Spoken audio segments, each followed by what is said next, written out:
اس کے اپنے petrol pump ہیں، اس کی کوئی فوڈ چین چل رہی ہے، کروڑوں کا بزنس ہے، اور وہ ایئر کنڈیشن کمرے سے نکل کے ایئر کنڈیشن گاڑی میں، وہ بھی پچھلی سیٹ پہ بیٹھ کے ایک ڈرائیور ہائر کیا ہوا ہے، اور ایئر کنڈیشن مسجد میں بیت اللہ میں جا کے نماز پڑھ لیتا ہے اور کہتا ہے جی مجھے 1,00,000 نمازوں کا ثواب مل گیا۔ ٹھیک ہے، مل گیا، لیکن اس کے اگینسٹ ایک شخص پنڈی اسلام آباد میں تپتی دوپہر کے اندر جون جولائی کی گرمی میں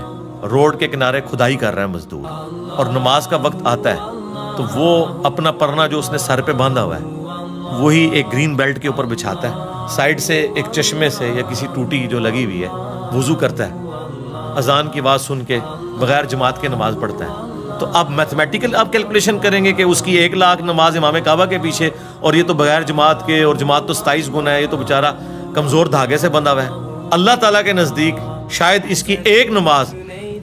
اس کے جو گیون سرکمسٹانسز ہیں اس کی پوری زندگی کی نمازوں سے بڑھ کے ہو۔